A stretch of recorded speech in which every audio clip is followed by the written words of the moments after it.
You've been stranded thousands of miles from home with no money or possessions. Such a predicament would make many people despair and curse their awful fate. But for Zeno of Cyprus, it became the foundation of his life's work and legacy. The once wealthy merchant lost everything when he was shipwrecked in Athens around 300 BCE.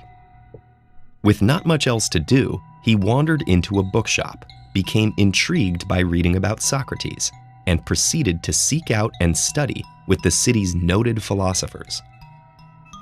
As Zeno began educating his own students, he originated the philosophy known as Stoicism, whose teachings of virtue, tolerance, and self-control have inspired generations of thinkers and leaders.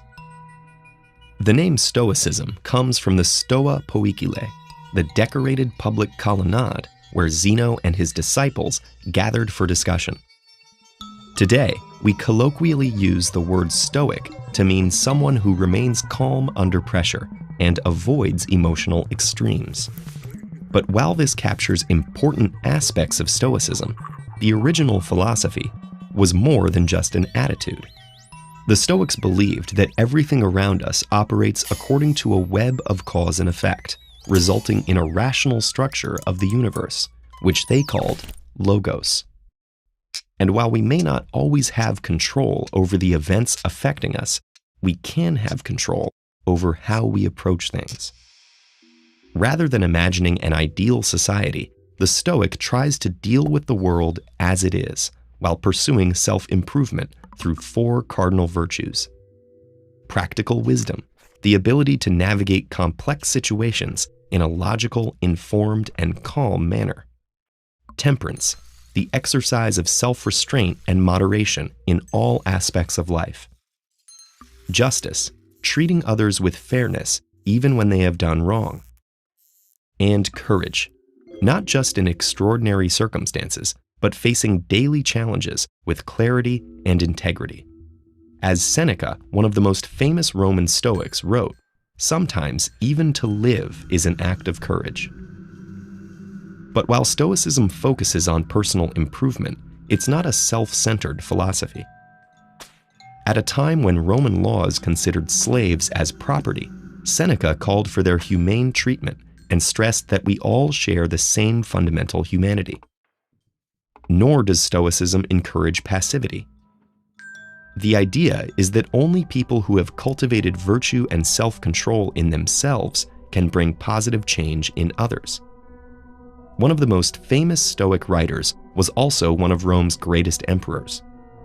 Over the course of his 19-year reign, Stoicism gave Marcus Aurelius the resolve to lead the empire through 2 major wars while dealing with the loss of many of his children.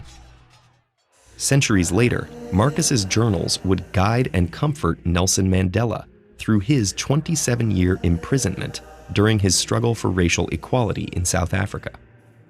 After his release and eventual victory, Mandela stressed peace and reconciliation, believing that while the injustices of the past couldn't be changed, his people could confront them in the present and seek to build a better, more just future.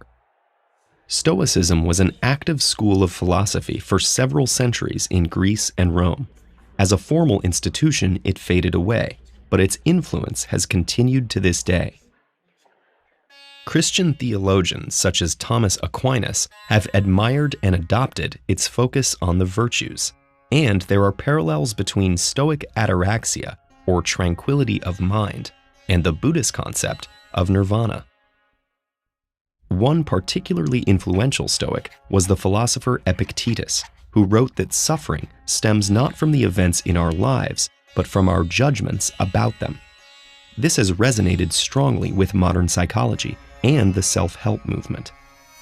For example, rational emotive behavioral therapy focuses on changing the self-defeating attitudes people form about their life circumstances. There's also Viktor Frankl's logotherapy. Informed by Frankl's own time as a concentration camp prisoner, logotherapy is based on the Stoic principle that we can harness our willpower to fill our lives with meaning, even in the bleakest situations.